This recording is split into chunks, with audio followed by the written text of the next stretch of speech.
베드로전서 4장. 쉬운 성경. 그리스도께서 진히 몸으로 고난을 당하셨으니 여러분도 그리스도와 같은 생각으로 단단히 무장을 하십시오. 몸으로 고난을 당한 사람은 이미 죄와 인연을 끊은 것입니다. 그러므로 그는 이 세상에서의 나머지 삶을 인간적인 악한 욕망을 위해 살지 않고 하나님의 뜻을 위해 삽니다. 여러분은 지난날에 믿지 않는 사람들이 즐기는 일들을 하면서 오랫동안 살았습니다. 방탕과 욕정과 술취함과 환락과 연회와 술잔치와 역겨운 우상숭배 속에서 살았습니다. 여러분의 옛 친구들은 이제 여러분이 자기들과 같이 방탕한 생활에 휩쓸리지 않는 것을 이상히 여기면서 욕설을 퍼붓고 있습니다.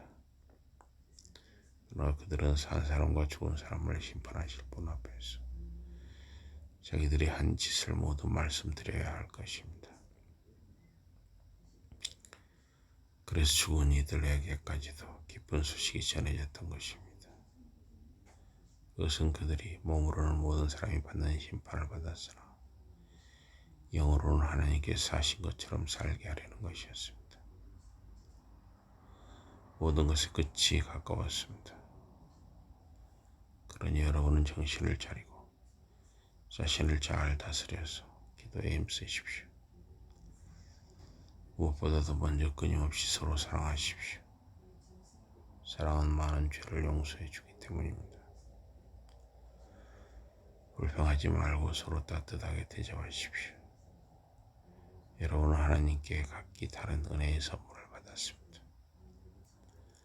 그리고 그 선물들을 관리하는 책임을 진 종들과 같습니다. 그러니 신실한 종들이 되어 하나님께서 여러분에게 주신 갖가지 은혜의 선물을 가지고 서로에게 봉사하십시오. 설교하는 사람은 하나님의 말씀을 전하는 사람답게 하고 봉사를 하는 사람은 하나님께서 주시는 힘을 받은 사람답게 일하십시오.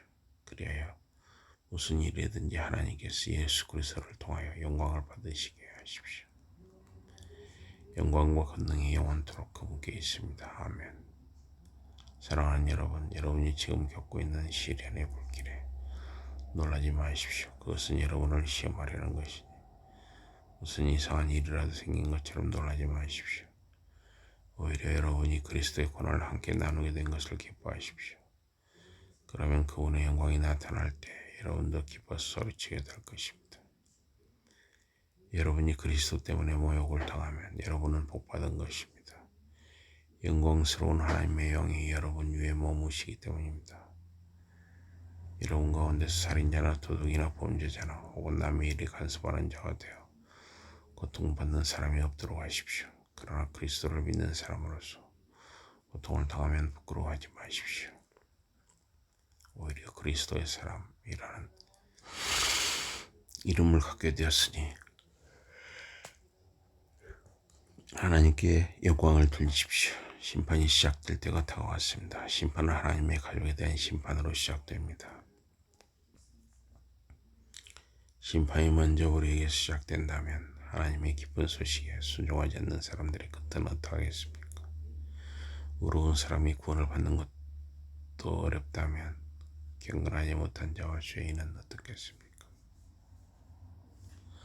그러니 하나님의 뜻에 따라 고통을 당하는 사람은 신실하신 창조자 하나님께 자신을 맡기고 끊임없이 선한 일을 해야 합니다.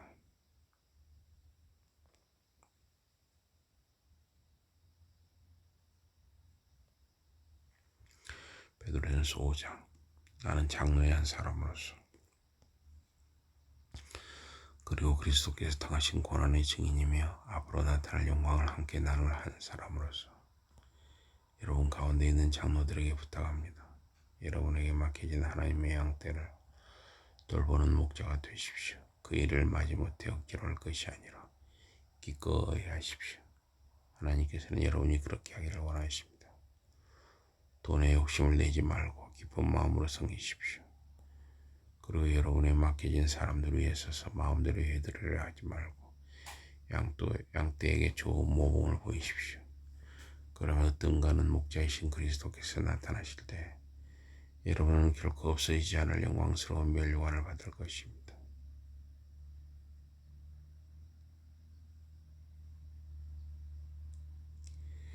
이와 마찬가지로 젊은 사람들은 장로들의 권위에 복종하십시오.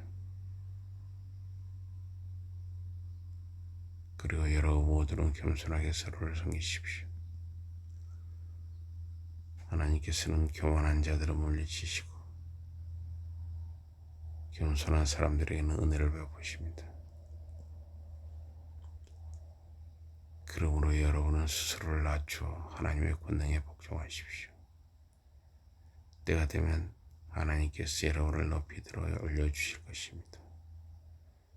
하나님께서 여러분에게 마음을 쓰고 계시니 여러분의 모든 걱정을 하나님께 맡기십시오. 자신을 잘 다스리고 깨어 있으십시오. 여러분의 원수인 악마가 으르렁거리는 사자처럼 먹이를 찾아 슬렁거리며 돌아다니고 있습니다. 굳은 믿음을 가지고 악마와 맞서 싸우십시오. 여러분도 알다시피 온 세상에 있는 여러분의 형제자매들도 똑같은 고통을 당하고 있습니다. 모든 은혜는 하나님께서 내려주시는 것입니다. 또한 하나님께서는 그리스도 안에서 당신의 영원한 영광을 함께 누리게 하시려고 여러분을 부르셨습니다. 여러분이 잠깐 동안만 고통을 당하고 나면 그 하나님께서 몸소 모든 것을 사로잡아 주실 것입니다. 바로잡아 주실 것입니다. 여러분을 강하고 확고하고 꾸준하게 만들어 주실 것입니다. 권세가 영원히 하나님께 있기를 빕니다. 아멘. 나는 내가 신실한 형제를 여기고 있는 신라의 손을 빌려서 여러분에게 간단하게 이 편지를 썼습니다. 나는 여러분의 용기를 북돋아주고 싶었고 특히 여러분의 믿음을 굳게 지키라는 말을 하고 싶었습니다. 이 편지에 쓰인 모든 내용이 정말로 여러분을 이끌어 하나님의 은혜를 경험하게 해줄 것입니다. 여러분과 함께 하나님의 택하심을 받은 바빌론에 있는 교회가 여러분에게 문안합니다. 그리고 내 아들 마가도 여러분에게 문안합니다. 여러분도 사랑의 입맞춤으로 서로 문안하십시오. 그리스도 안에 있는 여러분 모두에게 평화가 있기를 빕니다. 베드로전서 4장 5장이었습니다.